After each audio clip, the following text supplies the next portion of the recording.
That's what I want. I want you to try.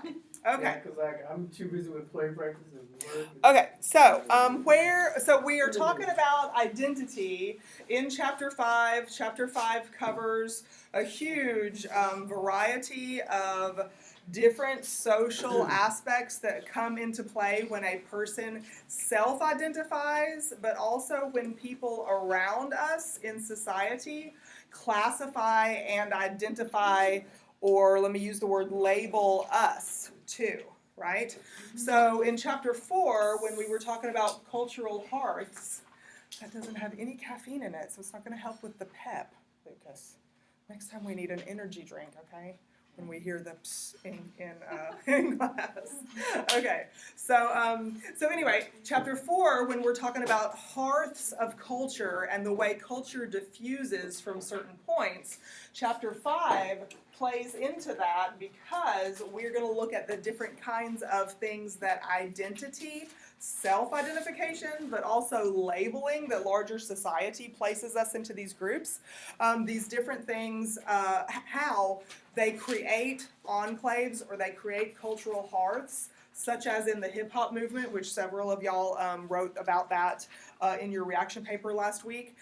They can start from political situations, socioeconomic situations, inferior social identity, inequality in society, and these messages can start locally in the local culture, but have profound enough content or profound enough feeling in the identity of a certain area like the Bronx or LA, like we talked about, both of those, the Bronx primarily, but both of those cities having the birth of a movement like hip hop. But there's also, we can look at individual cities all over the United States, all over the world, to find enclaves, to find regions, perceptual or formal regions within a city, that people tend to self-segregate. What does segregation mean? Separate. What'd you say? To split up or to separate? Yeah, so segregation is a bad word in the U.S., right? Why is it a bad word? Because we segregated races for many years. When you say we segregated, do we really mean like the government? Like Yes, so legal, bindingly, did we separate races, separate genders in some cases, separate religious groups in some cases? You see all of those different kinds of examples around the world where segregation has happened. Well, in modern days, in the United States anyways, where we have laws, where we have abolished those laws that required separate and, see my air quotes, separate and equal, right, which history of course tells us was never the case. So we've abolished those laws. However, you can look at things such as the map on page, I think it's 124, sorry, 124. Y'all have your book, or you want me to put it up on the, yeah, I see lots of books. Look at each other's books with each other. On page 124, the African American segregated Milwaukee, Wisconsin. Y'all have got, you need me to put it up on the board? The picture? Okay. I think it's 124. Did I get the page number right? There it is. There we go. Yes, and what are these other two maps? Does it look like this? And then African. Yes, okay, so we're going to look at different cities, but what city is it? Baltimore. Okay, so we're going to look at Milwaukee, Wisconsin, and we're going to look at Baltimore, Maryland. Is it showing up yet? I'm sorry. Would you flip the lights on for me, please? Sorry. There we go. So here's the, how do I make it? Go under slideshow. There. And then from current slide is the second one. There we go. Thank you. Make it bigger. Okay, it's not real high quality. So this is on page 124 of your textbook. This is the map of Milwaukee, Wisconsin, based on racial identity. Of course, we talked about how in different cultures, different societies around the world, race is an identity that's based on what? How do we classify people based on race? Skin color is an example, but there's a larger umbrella of what we use to classify people by races around the world. Physical traits, physical characteristics. Your example is one particular physical characteristic or a physical trait that cultures around the world use to classify people into different races. These races become identities, not only self-imposed identities in response to larger society, but also social identity for individuals, and then those areas where self-segregation takes place can become cultural hearths, like it did in the Bronx for the hip-hop movement, for instance. So, this map is based on, what does this say right here? The census data, right? So the census is something that all of us are hearing about in the news. There's little signs in people's yards that goes around and says, prepare for the census is coming. So how do we know that cities, such as this example, Milwaukee, Wisconsin, is segregated in this manner by where high percentages, this says 80% of African Americans live in this general area of Milwaukee, Wisconsin, and then less than 6% of African Americans. Look at this, right here along the coast of Lake Michigan, where, what do you think maybe is the difference here between property here and property here? More expensive. The price is going to be one of the key factors here. So, in geography, what we can glean, that's just one of the things that we can glean when we look at census data having to do with racial groups and look at the distribution across the cultural landscape. What are the markers of the cultural landscape here? What are the markers of the cultural landscape here? And you will see various sizes of the districts within this town, right? There's not really a grid system for this town, but different shapes to the areas, which affect political representation. It affects tax base for the resources that, say, schools are going to have available to them. It also affects things such as green space and the use of urban land for parks or for outdoor recreation for the citizens. Some of our tax money goes for that also. Roads, buildings, sewer systems, all of these things that I'm checking off here that I'm listing, what are those things called? Infrastructure. All of these parts of infrastructure that can be, that definitely are part of that imprint humans have on their culture, that cultural landscape. So this information, when the census asks you questions, such as the topics that we're studying in Chapter 5, like what is your race? What is your ethnicity? What is your sex or your gender? These pieces of information are used to measure and identify places where, in this general district here, based on your address, based on other markers that you self-identify, we know that this particular district here is made up of over 80% African American in that area. So that's how we come up with these kinds of maps. Questions or other observations that we can make, there's tons, I just went over a few. We're going to look at Baltimore also, so we can get another, let's see. Okay, so both of these pictures are of Baltimore. Can you see that it has the same exact geopolitical border around the city, right? The same exact geopolitical border. But this one, here we have Hispanic Latino. Is that a race or a gender or an ethnicity, or what are we looking at here? What does Hispanic and Latino mean? Silence. South American? South American? There's a vote for that.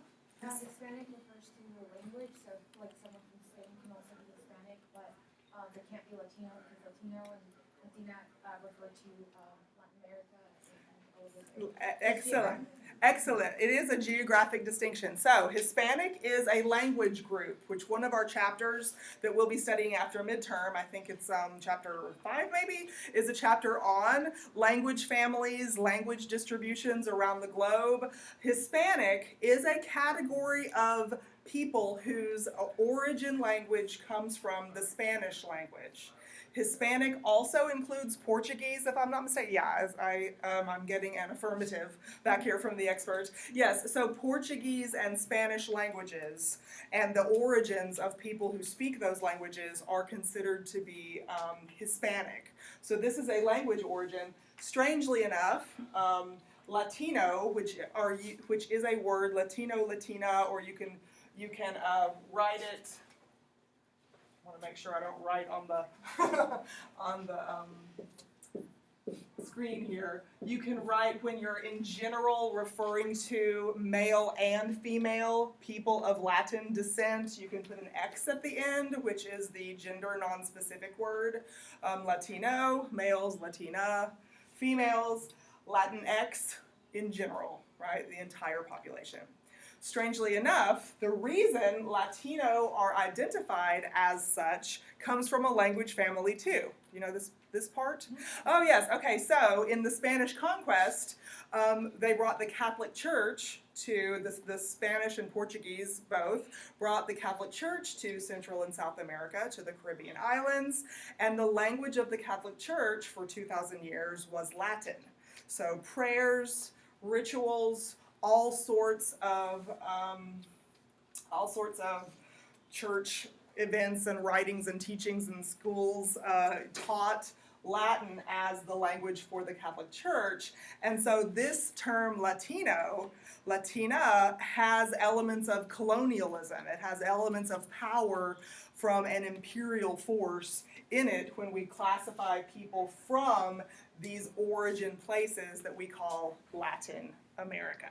So there we go. Yes. Okay, wait. So the Latino is because of the Catholic Church, and what was Hispanic again? Hispanic is about a language group. It's a language group that's based on Spanish and Portuguese or origin speakers. So, for instance, over the centuries, Spain and Portugal have had colonies all over the world. For instance, in North Africa, Morocco, Western Sahara, and those areas of Northern Africa, which is, let me point to that really quick. So, Morocco, well, you can on this one you can't really see it and it's dark, but Morocco and Western Sahara are right here under the Iberian Peninsula of Spain. Thank you very much for flipping the lights on. Under this Iberian Peninsula. So the Iberian Peninsula is Spain and Portugal. Some parts of France, tiny little parts of France, argue that they're part of that Hispanic heritage also, but those are the language families, like where those origins are. And Spain, Morocco, Western Sahara, parts of Algeria here have been occupied by Spain in the past, and therefore have Hispanic heritage. You can argue that Moroccan people who speak Spanish, or even if it's not their first language, it's as a language that they speak, Moroccan people are Hispanic in origin, for instance. So, Jonathan, I think you were the one who asked this question. Thank you. You were the one who asked this question. So what was Hispanic again? Any culture associated with Spain and Spanish language, including Portugal and Portuguese language, spread all throughout the world. So if we look at historic maps of the Spanish or Portuguese empires, then there's tons of Hispanic people all over the world in many continents, not just South America, Central and South America, and North America. Then was there another part of your question to clarify anything about Latino? Okay, I couldn't remember if that was a two-part question or not. But yes, so Latino is about a people origin from an origin place. Hispanic is about that language family and that origin. So we use this as ethnic markers today. Ethnicity, I wonder if I can just write this. Can you flip the light on for me, please? Let me pull this up and see if I can write here without y'all getting distracted from this. So Hispanic and Latino are things that are called ethnicities. I believe we have not defined this in our notes yet. Did we get to ethnicity as a marker? We- I don't know if we I don't talked have about it written briefly? down, but I Okay. remember talking Okay, about it. because what follows the racial discussion about how it's physical features that are randomly selected from one culture to the next that identifies people as races, ethnicity goes hand in hand. However, it's often confused with race, and it's not the same thing. Okay? So, ethnicity is the culture, a cultural identity marked by behaviors. It's a cultural identity marked by behaviors, customs, rituals, all of those things in that long list that we made when we defined the word culture last week. Or the week before, or whenever that was. Okay? So ethnicity is about behaviors. What is, for instance, the language that you speak? Okay, Hispanic is an ethnic marker because language is one of the cultural markers that can identify you, self-identify you as part of your ethnic group, or culturally, in a broader sense, with others, your language can be something that marks you as a member of an ethnic group to outsiders or others. Religious beliefs. Religious beliefs are also markers of ethnicity. For instance, Jewish people come in all shapes and sizes and physical features. However, their beliefs religiously mark them as a unified ethnic group because it governs many of the daily behaviors. Their belief system goes more than just, say, a worship session in a church or a synagogue once or twice a week. It marks many of the rituals, the customs that have to happen in daily life, from the way that people wash themselves, to the way that they prepare food, to the foods that they can eat. Victoria, you with me? Victoria, you okay? Sit up and be with us. Take some notes. So these religious beliefs can mark, and Judaism is the example that we're using, can mark ethnicity for an entire body of people, and does. Question? No, I'm just Oh, okay. reading Trying to read my handwriting. Yes. So it's cultural identity marked by behaviors. It's any behavior that's associated with you. Foodways. Belief systems, whether it is literally about a monotheistic religion or a polytheistic religion, which, one God versus many gods, or whether those religious beliefs bleed over into the way that we behave in just common everyday experience also. What else can mark your identity, your ethnic identity? Ooh, lots of things. What about your geography? What about that Latino word? I come from Central South America. I come from Afro-Caribbean places. These are ethnic words because they mark an identity based on your origin place, the hearth where your ancestors came from, your ancestors migrated from, for instance. What else? I guess you may have said, I was going to say family history. Your family history, yes, just look at any kind of, Ancestry.com.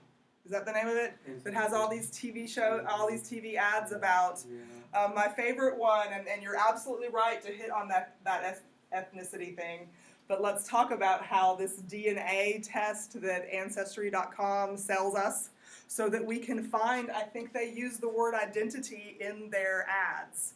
So I remember an ad of this guy standing there saying, all my life I thought I was German and I wore lederhosen. So there's a clothing, right?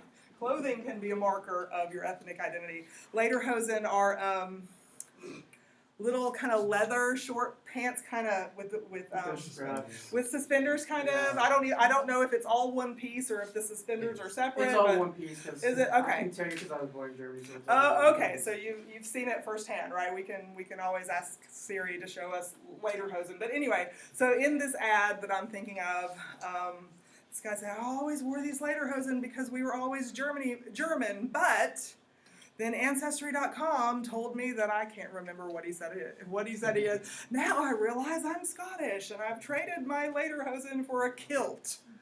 Okay? And so now his identity has been revealed to him, right? This identity that we're talking about in that case, find out who we are through ancestry analysis of our DNA, that ethnicity has to do with that identity has to do with your ethnicity. So, there's another one about being Eastern European instead of Italian, and all these other kinds of identity kind of words. Big business in selling identity through ethnic markers these days. Who am I? How do I associate with others? Who am I in relationship to others? And this word otherness is one of those markers that distinguishes us not only ethnically, maybe racially. How many of you have seen on forms where you can fill out what racial group you are and there's an other comment? There's like 5 or 6 different named racial groups, but there's an other section. You want to make a comment about that? I'm just saying, like, there's so many sections of, like, the ethnicity that you are. Like, they have, like, Native American and other stuff. And there's, like, one specific one that says other. And you're just, like, some people mark other because, like, they're mixed with a whole bunch of stuff. Exactly, Like and so me. it's about your identity. It might not be ethnicity. It might be a racial question that they're asking. Right, exactly. But they're using the word ethnicity, for instance, right? So it's interesting when you get this kind of knowledge, this kind of education about the differences in academically what race means, what ethnic means, what sexuality means in comparison to gender, these kinds of identifying features of otherness. You can look at things like the U.S. Census that you're going to be asked to fill out information soon, or a job application, or any of these other survey type things where you are asked to identify groups that you belong to. These things have otherness incorporated into them now because of the wide variety of compositions of behaviors that can play into your ethnic group, your racial group even. And I've seen the word mixed on as a choice for a racial group, and without any clarification asked. And then I've seen 25 different named racial, should we say racial orientations? We say sexual orientations. I'm not sure if we should say racial orientations here. But it's all about identity, your personal self-concept, and the concept of otherness. People see you as one of us, one of them. The us and the them. And this is what kind of brings us back to, I guess we'll get the lights again, please. Thank you, assistant. I need to call you Vanna. She's my assistant. Okay. So we're back to ethnic markers and segregation within cityscapes, okay? If you look at this, again, we'll focus on Asian Pacific Islander in a second, but if you look at the Hispanic and Latino census tracts from the last information that we had from the census, you can again see clear divisions, clear places where there are these ethnic groups congregating. This is not by law that this kind of segregation occurs. This is about identity. This is about comfort with others who are like you instead of others who are not like you. And you see this pattern often all over the world where freedom exists regarding where you live. you see people grouping together based on otherness. However, what is another reason, let's see, back to this Milwaukee, Wisconsin, what is another reason that we said this grouping could have a high concentration of this particular racial group here and very low concentration of the racial group here? The cost of living, the cost of land. So even though I just suggested and used the word freedom to choose where we live, how much freedom do we really have in these segregation processes when laws don't mandate the segregation anymore? How much freedom do we really have about where we live, where we go to school, what our tax base is, who our leaders even are? Because these divisions, where you see considerably more valuable property here and the very, very low percentage of mixed racial groups here, or integrated racial groups here is the word I should have used, and very low integrated racial groups here of a very different socioeconomic level. Lower housing prices, lower housing values, and these areas have different political interests, have different,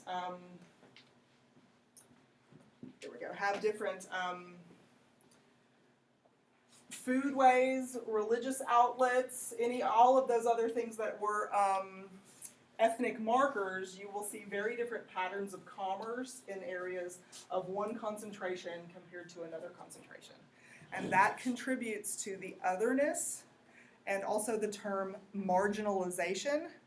If one group in society with certain ethnic features, certain racial features, religious affiliations, sexuality, gender identity has power and influence, while others are marginalized or lack power, that's another way that we are limited in our freedom to move within the cultural landscape, our comfort,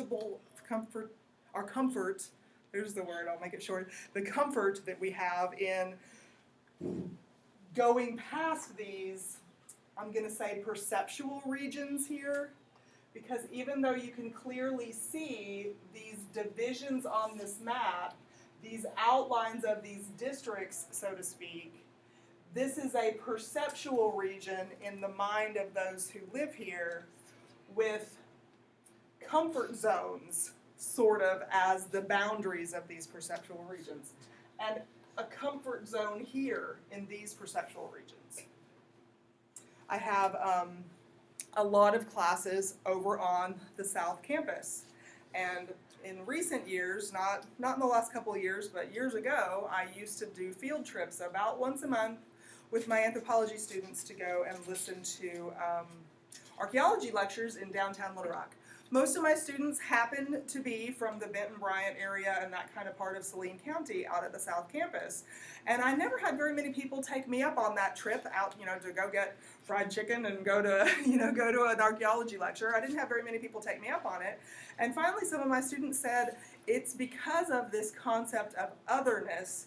They didn't use that word. I'm using that word.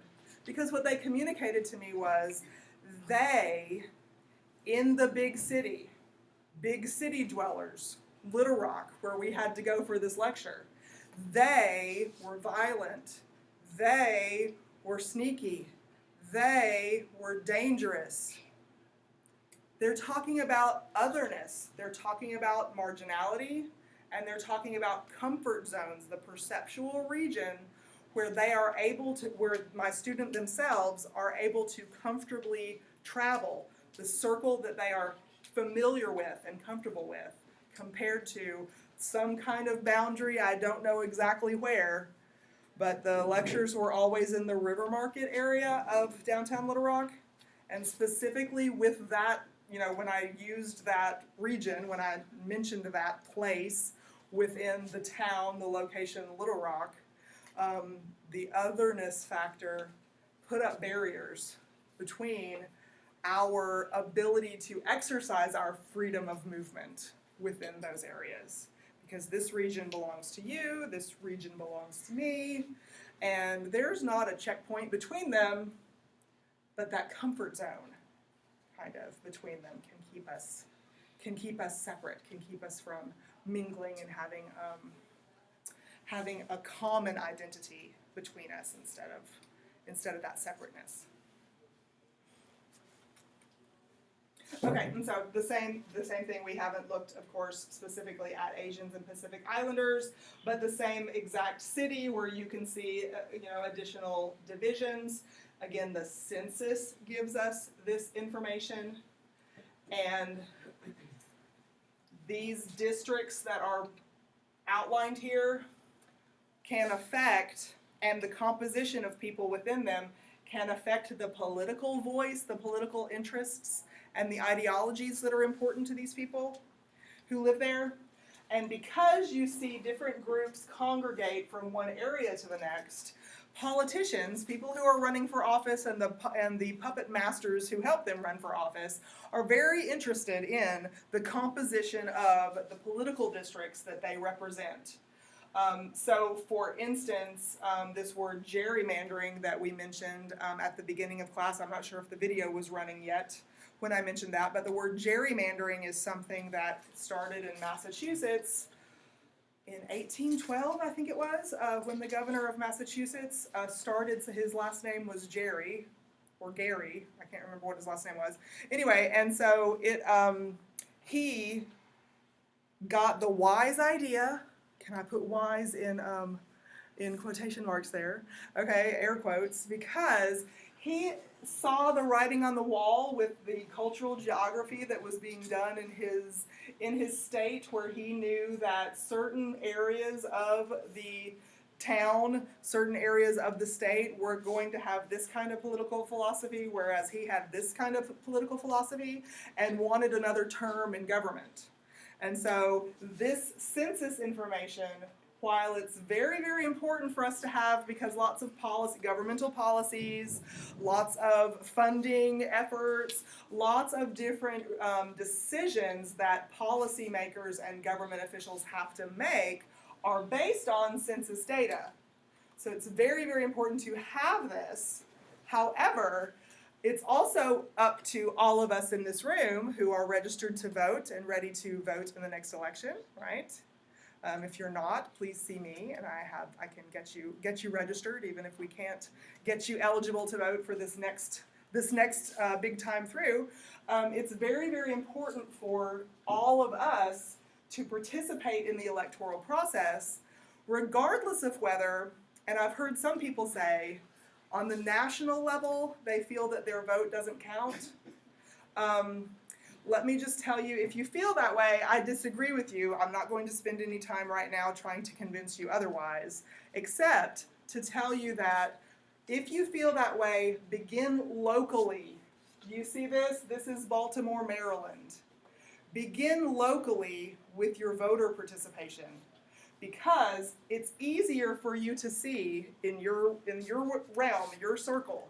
If you don't ever leave Bryant, Arkansas, for instance, like some of my students, I encourage them to vote in Bryant, Arkansas, so they can see the difference in this sheriff that they put in office and how he runs the show, this school board and how these members direct the curriculum in that district, because you can see that this mayor, this city councilman, all of these local voting positions are in some cases more important to us personally in our small circle of otherness and areas of the town where we congregate, so that we can see how important our vote actually is, and then branch out into those larger elections if, and I hope I'm wrong, that some of you think your vote doesn't count, because it does.